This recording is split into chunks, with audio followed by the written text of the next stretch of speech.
Iran में इस वक्त हालात बेहद तनावपूर्ण यानी कि टेंस्ड है। पिछले कुछ दिनों से बढ़ती महंगाई, नौकरियों की कमी और लिविंग कॉस्ट को लेकर तेहरान सहित कई शहरों में भारी विरोध प्रदर्शन यानी कि प्रोटेस्ट हो रहे हैं। ये प्रदर्शन ईरान के निर्वासित यानी कि एग्जाइल्ड क्राउन प्रिंस रिजा पहलवी की अपील के बाद और तेज हो गए, जिसके जवाब में प्रशासन ने इंटरनेट सस्पेंड कर दिया और कई फ्लाइट्स रोक दी गई हैं। इसी बीच अमेरिकन प्रेसिडेंट डोनाल्ड ट्रंप ने चेतावनी दी है कि अगर प्रदर्शनकारियों को निशाना बनाया गया तो अमेरिका कड़ी सैन्य कार्रवाई यानी कि मिलिट्री एक्शन करेगा।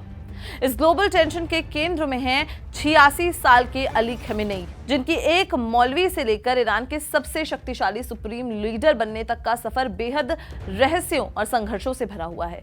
आज हम जानेंगे अयतुल्लाह अली खमेनेई की कहानी कि कैसे वो ईरान के सुप्रीम लीडर बन गए। 86 साल के खमेनेई आज जिस मुकाम पर हैं, वहां तक पहुंचने का रास्ता खून, पसीने और बड़े संघर्षों से होकर गुजरा है।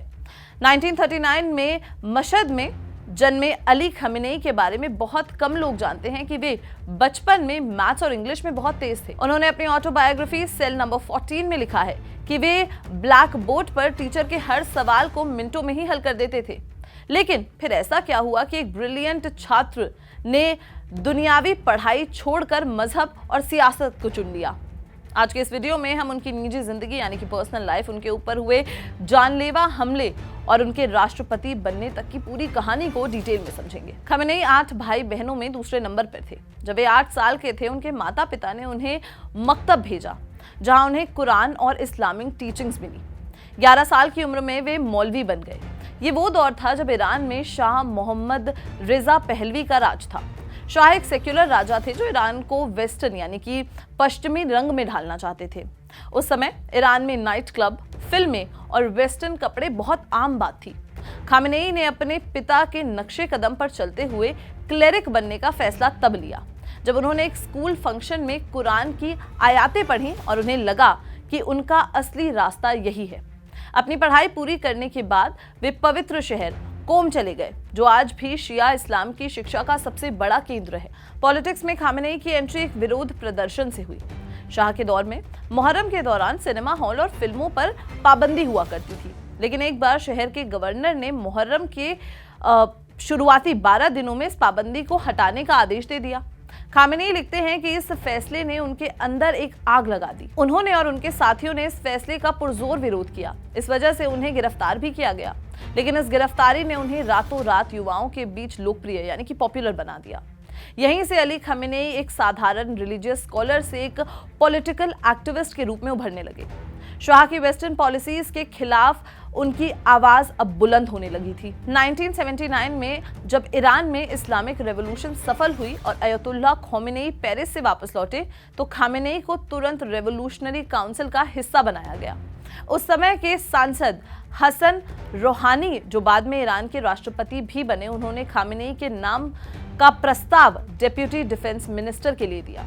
रूहानी का मानना था कि हमें एक ऐसा व्यक्ति चाहिए जो सेना के मामलों में खमेनेई के विजन को आगे ले जा सके, और अली खमेनेई इस जिम्मेदारी के लिए सबसे बेस्ट थे। धीरे धीरे खमेनेई सत्ता के गलियारों में अपनी जगह जो है वो और मजबूत करते जा रहे थे और खमेनेई के सबसे भरोसेमंद सिपाहियों में शामिल हो गए थे। 27 जून 1981 की वो तारीख खमेनेई कभी नहीं भूल सकते।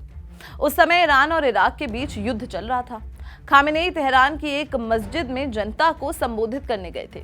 तभी एक व्यक्ति ने उनके सामने टेबल पर एक टेप रिकॉर्डर रखा। कुछ ही पलों में वो रिकॉर्डर एक जोरदार धमाके के साथ फट गया। उस टेप के अंदर एक नोट लिखा था, जिसमें था फुरकान ग्रुप की तरफ से इस्लामिक रिपब्लिक को एक तोहफा। इस हमले में खमेनेई बुरी तरीके से घायल हो गए। उनके वोकल कॉर्ड्स, फेफड़े यानी कि लंग्स और दाहिना हाथ बुरी तरीके से डैमेज हो गया था। वे मौत के मुंह से तो बच निकले, लेकिन उनका दाहिना हाथ हमेशा के लिए पैरालाइज्ड हो गया। आज भी जब आप उन्हें देखते हैं तो वे अपने बाएं यानी कि लेफ्ट हाथ का ही इस्तेमाल करते हैं। अभी खमेनेई हॉस्पिटल में ही थे कि ईरान की सत्ता में एक और बड़ा भूचाल आया। 30 अगस्त 1981 को तेहरान में प्रधानमंत्री कार्यालय में नेशनल सिक्योरिटी काउंसिल की मीटिंग चल रही थी।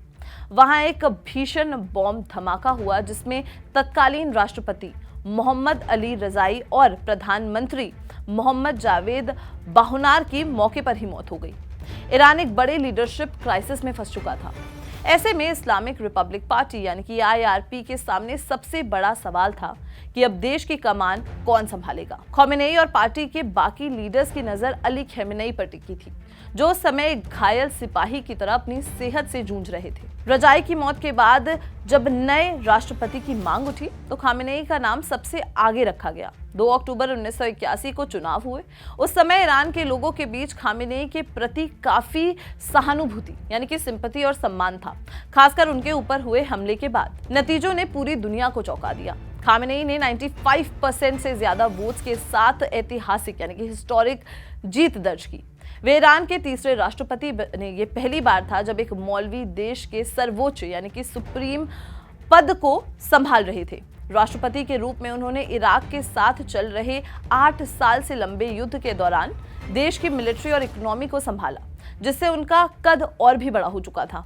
1989 में जब खोमेनी का निधन हुआ तो असली सवाल अब ये खड़ा हुआ कि सुप्रीम लीडर अब ईरान का कौन बनेगा।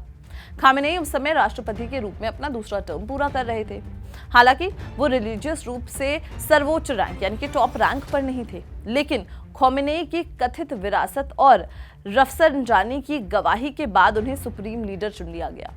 इसके लिए संविधान यानी कि कॉन्स्टिट्यूशन तक में बदलाव किए गए। आज खamenei 35 सालों से ज्यादा समय से इस पोस्ट पर हैं। उनके पास ईरान की सेना, न्यायपालिका यानी कि जुडिशरी और फॉरेन पॉलिसी का पूरा कंट्रोल है। एक साधारण मौलवी से लेकर एक पैरालाइज्ड योद्धा और फिर ईरान के सबसे ताकतवर इंसान बनने तक की ये कहानी वाकई हैरान कर देने वाली है। तो दोस्तों, अली खamenei की ये अनकही कहानी हमें बताती है कि ईरान की सत्ता का ढांचा यानी कि जो स्ट्रक्चर है वो कितना कॉम्प्लेक्स है। आज 86 साल की उम्र में जब वे फिर से घरेलू विरोध और इंटरनेशनल चेतावनियों का सामना कर रहे हैं तो सवाल ये उठता है कि क्या उनका ये साम्राज्य यानी कि एम्पायर ऐसा ही टिका रहेगा। ट्रंप की सैन्य चेतावनी और ईरान की सड़कों पर उतरे हजारों लोगों के बीच क्या खamenei एक बार फिर अपनी ताकत को लोहा बना पाएंगे? आपको क्या लगता है? क्या ईरान में इस बार कोई बड़ा बदलाव आने वाला है? अपनी राय हमें कमेंट सेक्शन में जरूर बताएं और अगर ये वीडियो पसंद आई हो तो इसे लाइक और शेयर करना बिल्कुल भी ना भूलें और देखते रहें जागरण जोश।